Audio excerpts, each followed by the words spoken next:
কুকুরের কামড়ে হয় জলাতঙ্ক, আর আর্লিং হ্যালান্ডের আছে ফাইনাল আতঙ্ক। ফাইনাল ম্যাচ এলেই যেন আটকে ওঠেন নরওয়েজিয়ান এই স্ট্রাইকার।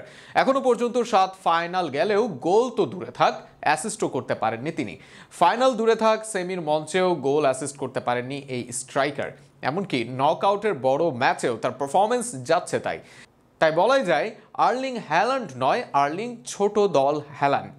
হ্যালান্ডের টানা ফাইনালে ব্যর্থতা নিয়ে বিস্তারিত থাকছে প্রতিবেদনে। অনেকে তাকে কিলিয়ান এমবাপ্পের সাথে তুলনা করেন, অনেকে তো আরও এক ধাপ উপরে মেসি রোনালদোদের উত্তরসূরি হিসাবে ভাবেন, আবার অনেকের কাছে আর্লিং হ্যালান্ড সময়ের সেরা স্ট্রাইকার। আগামী দিনে পরিসংখ্যান বদলে দিবেন যিনি, কিন্তু বাঘের আড়ালে থাকা হ্যালান্ড যেন হুলো বিড়াল ছাড়া কিছুই নয়। মোটেও বাড়িয়ে বলা হচ্ছে না, একজন খেলোয়াড়ের মান বোঝা যায় গুরুত্বপূর্ণ ম্যাচে। সেখানে হ্যালান্ডকে শূন্য দিলেও বোধহয় সংখ্যাটা বেশি হয়ে যাবে।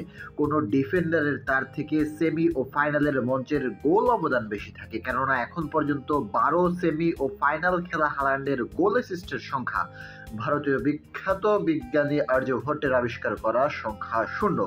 সর্বশেষ ফাইনাল ম্যাচের পারফরমেন্স আবারও মনে করিয়ে দিল হ্যালান্ডের এই ব্যর্থতা।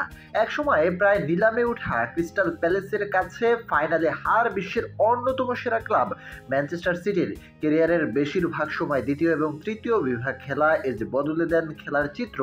তার একমাত্র গোলে 100 বছরের ইতিহাসে প্রথম শিরোপা পায় ক্রিস্টাল প্যালেস। আর সময়ের অন্যতম সেরা স্ট্রাইকার খ্যাত আর্লিং হ্যালান্ড এদিনও থাকেন নীরব। এমন দৃশ্য হ্যালান্ডের জন্য সুপরিচিত।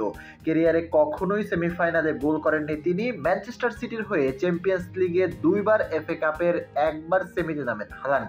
3 বারের 2 বার জয় পায় দল, 1 বার হারে রিয়াল মাদ্রিদের কাছে, কিন্তু কোনোবারই গোল বা অ্যাসিস্ট পাননি আর্লিং।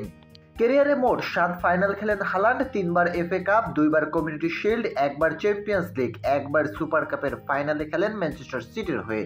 এর মাঝে অধিকাংশ কাপ সিটি জয় পেলেও হ্যালান্ড যেন থেকেও ছিলেন না ম্যাচে, কেননা গোল বা অ্যাসিস্ট কিছুই নেই তার। অনেক খেলোয়াড় গোল অ্যাসিস্ট পান না, ম্যাচে ইম্প্যাক্ট রাখেন, সেখানেও শূন্য হ্যালান্ড। বরং কারো না কারো ছায়াবন্দিতেই থাকেন বড় ম্যাচে, আর সেই ছায়া থেকে বের হতে না পারায় বারবার ভুগতে হয় ম্যানচেস্টার সিটিকে।